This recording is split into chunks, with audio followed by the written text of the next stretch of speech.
Coucou les filles, bienvenue dans cette nouvelle vidéo. Après 3 semaines de coiffure protectrice, j'ai décidé de défaire mes tresses et à la vue de mes pointes, j'étais horrifiée et j'ai décidé que j'allais les couper.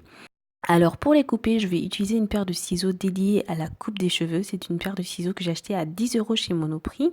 Je vais séparer mes cheveux en petites portions pour pouvoir observer les dégâts et je pense que je n'ai pas besoin de parler. Vous voyez très bien où il faut couper.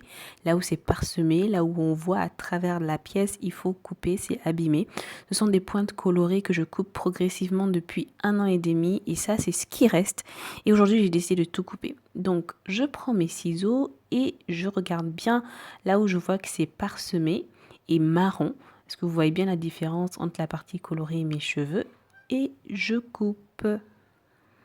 Et oui, ça m'a fait quand même un petit choc, mais bon, c'est rien de dramatique. Et là, vous voyez, c'est quand même 2 cm, 2-3 cm. Je me rends compte là que il faut que je coupe un tout petit peu plus parce que c'est pas encore parfait.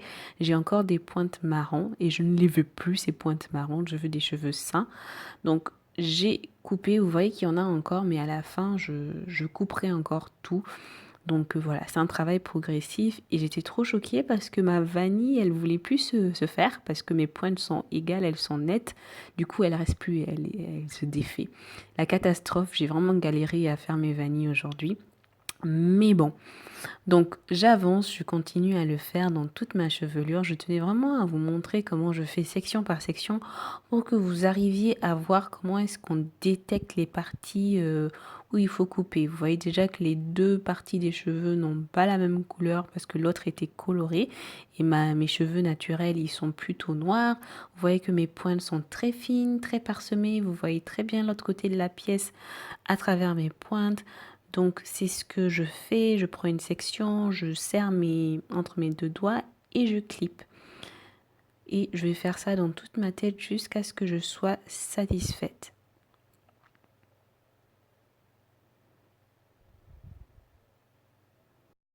Alors sur cette section, vous pouvez particulièrement voir la différence d'épaisseur entre la partie abîmée et la partie qui est en bonne santé. Vous voyez que j'ai une grosse touffe et tout au bout, c'est vraiment super parsemé et ces cheveux étaient vraiment très secs. Donc je suis au final super contente de les avoir coupés. Et vous voyez la différence après avoir coupé? C'est beaucoup plus épais. Donc voilà, ça fait 1 an et demi que je coupe progressivement mes cheveux. Dès que j'ai fait la coloration, elle n'a pas pris et mes cheveux sont tout de suite devenus marrons et j'ai compris qu'ils étaient vraiment abîmés.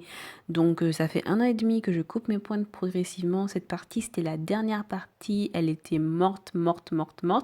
Et je suis quand même contente parce qu'en 1 an et demi, mes cheveux ont pas mal poussé. Et ce qui reste, c'est quand même la pousse que j'ai eue pendant cette période-là et je suis plutôt contente enfin de me débarrasser de ces pointes. Alors vous allez peut-être me demander comment est-ce qu'on sait quand on n'a pas coloré ses cheveux qu'il faut se couper les pointes. Eh bien vous allez avoir du mal à vous démêler les cheveux. Quand vous sentez que vous avez du mal à vous démêler les cheveux, que vos cheveux sont trop en train de tomber, se casser, vous voyez des petits cheveux dans votre peigne, dans votre lavabo, vos vanilles sont irrégulières, vos pointes sont trop fines.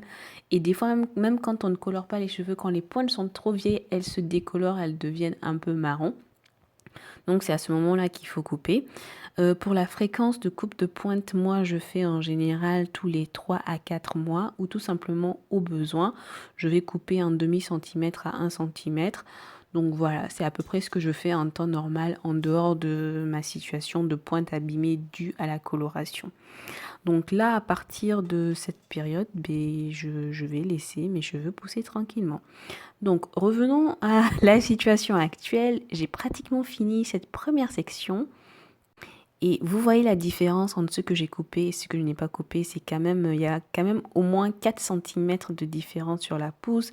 Cette partie, la partie que j'ai coupée est beaucoup plus épaisse.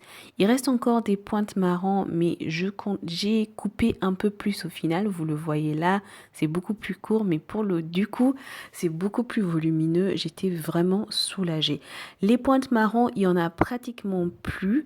Il y en a surtout derrière, derrière où je ne voyais pas, mais je corrigerai ça les mois qui suivent. Je vous fais un rapide love check pour que vous voyez la taille actuelle de mes cheveux. Ils sont courts par rapport à ce que j'avais, mais ça va, il y a encore de quoi travailler. Je peux faire pas mal de coiffures et voici tout ce que j'ai coupé, des pointes marron vraiment moches. Et je voulais vous montrer à la lumière du soleil que là, mes cheveux sont vraiment, vraiment noirs. Il reste encore quelques petites pointes, mais ça va. Je voulais aussi vérifier si je pouvais encore faire un chignon et j'étais vraiment soulagée parce que ça aurait été compliqué si mes cheveux avaient été courts à ce point-là. Donc si vous avez des questions auxquelles vous voulez que je réponde dans ma prochaine vidéo par rapport à la coupe des pointes, par rapport à comment je me coiffais dorénavant, n'hésitez pas à les poser en boîte de description. En attendant, je vous fais plein de bisous. Je vous aime. À très bientôt. Au revoir.